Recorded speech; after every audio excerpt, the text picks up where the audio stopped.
Los Duraznos, peaches. Now, along with her prayers for Abuelita and Mamá, Esperanza prayed for Marta and her mother at the washtub grotto. Papa's roses, although still short and squat, had promising tight buds, but they weren't the only flowers there. She often found that someone had put a posy of sweet alyssum in front of the statue, or a single iris, or had draped a honeysuckle vine over the top of the tub. Lately, she had seen Isabel there every evening after dinner, kneeling on the hard ground. "Isabel, are you saying a novena?" asked Esperanza when she found her at the statue, yet again one night. "It seems you have been praying for at least 9 days." Isabel got up from her dedication and looked up at Esperanza. "I might be Queen of the May. In 2 weeks, on May Day, there is a festival at my school and a dance around a pole with colored ribbons. The teacher will choose the best girl student in the 3rd grade to be queen, and right now, I am the only one who has straight A's." "Then it might be you," said Esperanza. "My friends told me that it is usually one of the English speakers that is chosen, the ones who wear nicer dresses, so I'm going to pray every day." Esperanza thought about the beautiful dresses she had outgrown in Mexico, how she wished she could have passed them on to Isabel. Esperanza began to worry that she would be disappointed. "Well, even if you are not the queen, you will still be a beautiful dancer, right?" "Oh, but Esperanza, I want so much to be the queen. I want to be la reina like you." She laughed. "But regardless, you will always be our queen." Esperanza left her there, devoutly praying, and went into the cabin. "Has a Mexican girl ever been chosen Queen of the May?" she asked Josefina. Josefina's face took on a disappointed look, and she silently shook her head no. "I have asked. They always find a way to choose a blonde, blue-eyed queen." "But that's not right," said Esperanza, "especially if it is based on grades." "There is always a reason. That is the way it is," said Josefina. "Melina told me that last year the Japanese girl had the best marks in the 3rd grade, and still they did not choose her." "Then what is the point of basing it on marks?" asked Esperanza. Knowing there was no answer to her question, her heart already ached for Isabel. A week later, Esperanza put yet another bundle of asparagus on the table after work. The tall and feathery asparagus plants seemed to be as unrelenting as Isabel's desire to be queen. The workers picked the spears from the fields, and a few days later, the same fields had to be picked again because new shoots were already showing their heads, and Isabel talked of nothing else except the possibility of wearing the winner's crown of flowers on her head. "I hate asparagus," said Isabel, barely looking up from her homework. "During grapes, you hate grapes. During potatoes, you hate potatoes. And during asparagus, you hate asparagus. I suppose that during peaches, you will hate peaches." Isabel laughed. "No, I love peaches." Hortensia stirred a pot of beans, and Esperanza took off the stained apron she wore in the sheds and put on another. She began measuring the flour to make tortillas. In a few minutes, she was patting the fresh dough that left her hands looking as if she wore white gloves. "My teacher will choose the Queen of the May this week," said Isabel. Her entire body wiggled with excitement. "Yes, you have told us," said Esperanza, teasing her. "Do you have anything new to tell us?" "They are making a new camp for people from Oklahoma," said Isabel. Esperanza looked at Hortensia. "Is that true?" Hortensia nodded. "They announced it at the camp meeting. The owner of the farm bought some army barracks from an old military camp and is moving them into the property not too far from here. They get inside toilets and hot water." "And a swimming pool," said Isabel.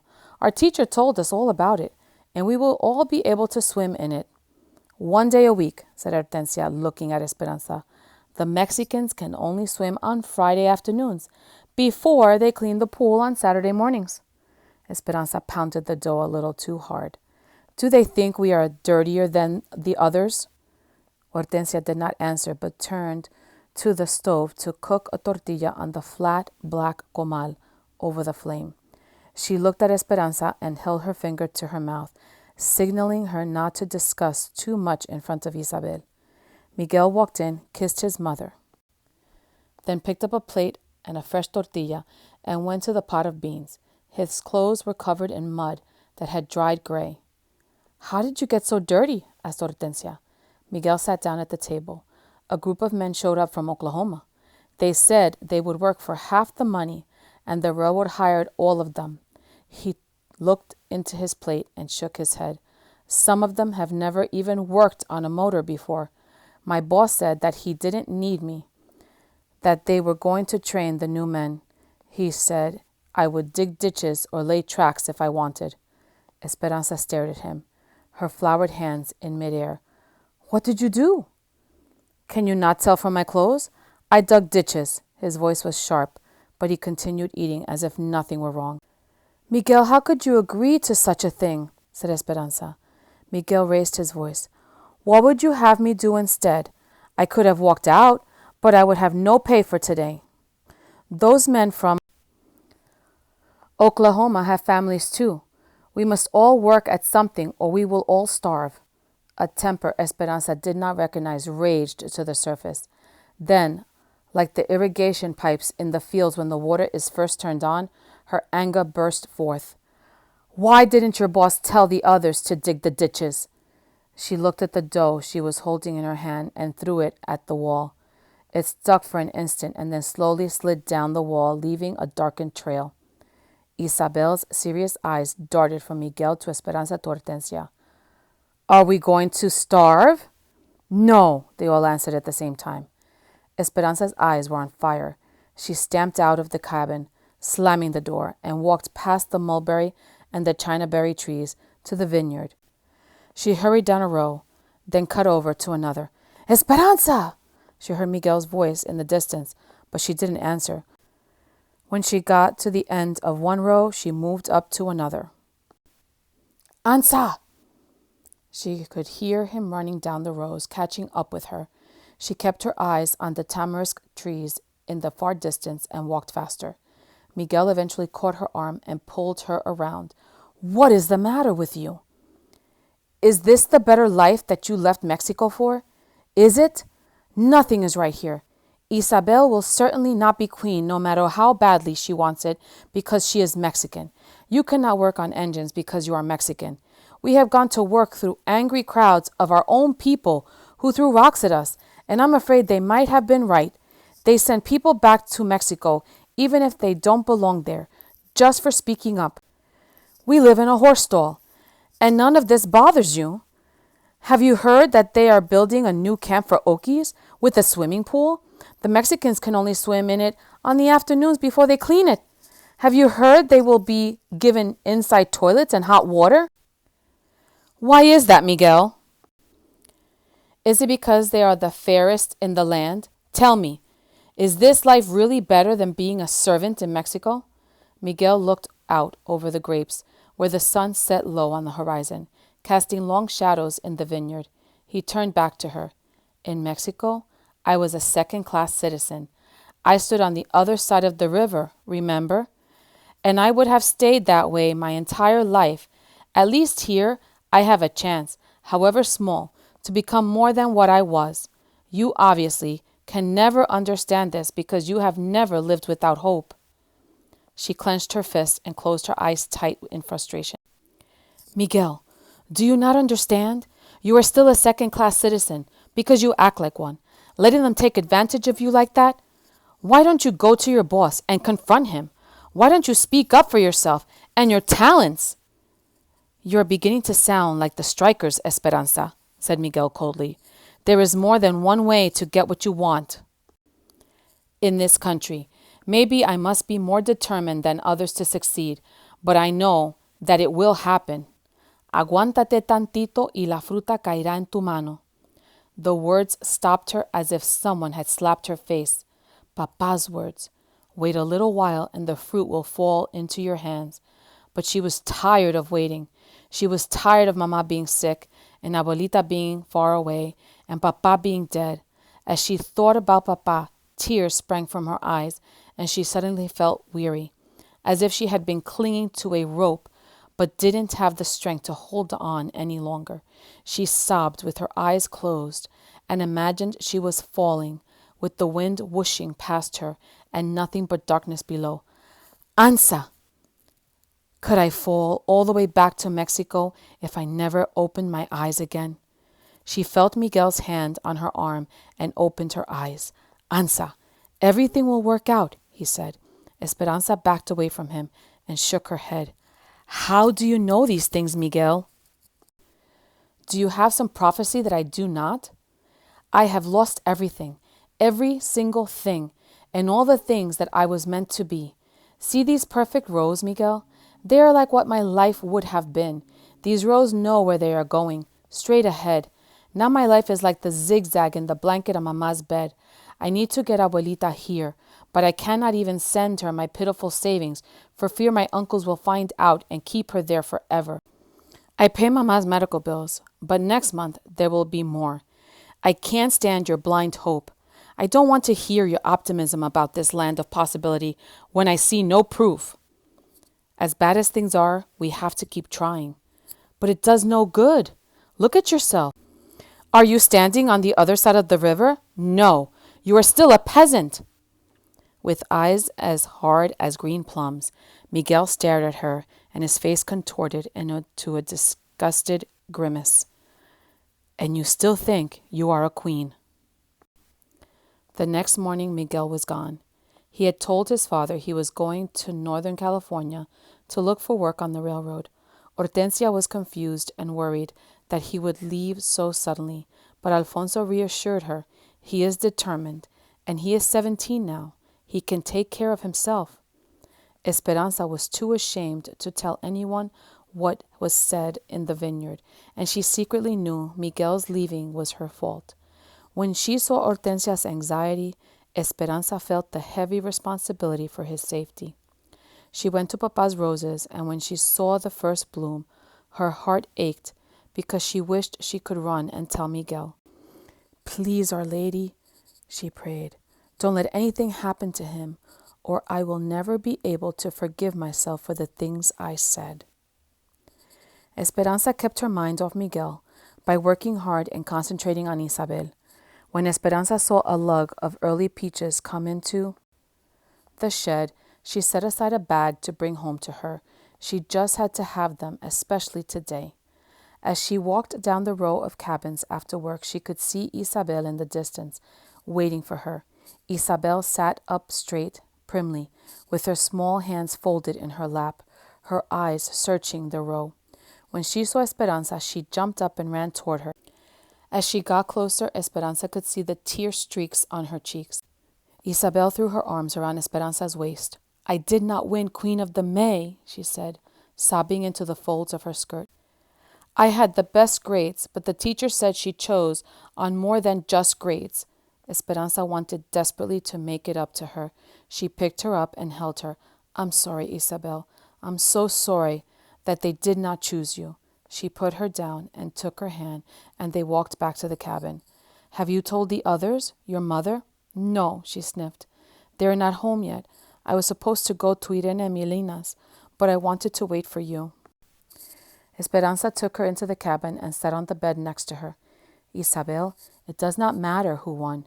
Yes, you would have made a beautiful queen, but that would have lasted for only one day. A day goes by fast, Isabel, and then it is over. Esperanza bent down, pulled out her valise from under the bed, and opened it. The only thing left inside was the porcelain doll. She had shown it to Isabel many times, telling her the story of how Papa had given it to her. Although a little dusty, the doll still looked lovely, its eyes hopeful like Isabel's usually were. I want you to have something that will last more than one day, said Esperanza. She lifted the doll from the valise and handed it to Isabel, to keep as your own. Isabel's eyes widened. Oh, no, Esperanza, she said, her voice still shaky and her face wet with tears. Your papa gave her to you. Esperanza stroked Isabel's hair. Do you think my papa would want her buried inside a valise all this time, with no one playing with her? Look at her. She must be lonely. She is even getting dusty. And look at me. I am much too old for dolls. People would make fun of me if I carried her around. And you know how I hate it when people laugh at me. Isabel, you would be doing me and my papa a favor if you would love her." "Really?" said Isabel. "Yes," said Esperanza. "And I think that you should take her to school to show all your friends. Don't you agree? I'm sure none of them, not even the Queen of the May, has ever owned anything as beautiful." Isabel cradled the doll in her arms, her tears drying on her face. "Esperanza, I prayed and prayed about being Queen of the May. Our Lady knew that being queen would not last, but that the doll would be yours for a long time." Isabel nodded, a small smile beginning. "What will your mamá say?" Esperanza hugged her. "I have a meeting with the doctor this week, so if he lets me, I will ask her. But I think my mamá would be very proud that she belongs to you." Then grinning, she held out the bag of peaches. "I hate asparagus, too." Esperanza and Hortensia waited in the doctor's office. Hortensia sat and tapped her foot, and Esperanza paced, looking at the diplomas on the wall. Finally, the door swung open, and the doctor walked in, then scooted behind his desk and sat down. "Esperanza, I have good news," he said. "Your mother's health has improved, and she'll be well enough to leave the hospital in a week. She is still a little depressed, but I think she needs to be around all of you. Please remember, though, that once she goes home, she will have to rest to build up her strength. There is still a chance of a relapse." Esperanza started laughing and crying at the same time. Mamá was coming home. For the first time in 5 months since Mamá had entered the hospital, Esperanza's heart felt lighter. The doctor smiled. "She has been asking for her crochet needles and yarn. You can see her now for a few minutes if you like." Esperanza ran down the hospital halls with Hortensia behind her to Mamã's bedside, where they found her sitting up in bed. Esperanza flung her arms around her neck. "Mamá!" Mamá hugged her, then held her arm's length and studied her. "Oh, Esperanza, how you've grown! You look so mature." Mamá still looked thin, but not so weak. Esperanza felt her forehead, and there was no fever. Mamá laughed at her. It wasn't a strong laugh, but Esperanza loved the sound. Hortensia pronounced that her color was good and promised to purchase more yarn so that it would be waiting when she came home. "You would not believe your daughter, Ramona. She always gets called to work in the sheds. She cooks now and takes care of the babies as well as their own mother." Mamá reached up, pulled Esperanza to her chest and hugged her. "I'm so proud of you." Esperanza hugged Mamá back. When the visiting hour was over, she hated to leave but kissed Mamá and said her goodbyes, promising to tell her everything as soon as she came home. All week they prepared for Mamã's homecoming. Hortensia and Josefina scrubbed the little cabin until it was almost antiseptic. Esperanza washed all the blankets and propped the pillows in the bed. Juan and Alfonso cushioned a chair and several crates under the shade tree so that Mamá could recline outside during the hot afternoons. On Saturday, as soon as Esperanza helped Mamá from the truck, she wanted a quick tour of Papa's roses, and she got weepy when she saw the blooms. Visitors came all afternoon, but Hortensia would only let people stay a few minutes. Then she shooed them away for fear Mamá wouldn't get her rest. That night, Isabel showed Mamá the doll and how she was taking care of it, and Mamá told her that she thought Isabel and the doll belonged together. When it was time for bed, Esperanza carefully lay down next to Mamá, hoping she wouldn't disturb her. But Mamá moved closer and put her arms around Esperanza and held her tightly. "Mamá, Miguel is gone," she whispered. "I know, mija," Hortensia told me. "But Mamá, it was my fault. I got angry and told him he was still a peasant, and then he left." "It could not have been all your fault. I'm sure he knows you didn't mean it. He'll come back soon. He couldn't be away from his family for long." They were quiet. "Mamá, we've been away from Abuelita for almost a year," said Esperanza. "I know," said Mamá quietly. "It does not seem possible. But I've saved money. We can bring her soon. Do you want to see how much?" Before Mamá could answer, Esperanza turned on the light, checking to make sure she hadn't woken Isabel. She tiptoed to the closet and took out her valise. She grinned at Mama, knowing how proud she would be of all the money orders. She opened the bag and her mouth dropped open. She couldn't believe what she saw. She tipped the valise upside down and shook it hard. It was empty. The money orders were gone.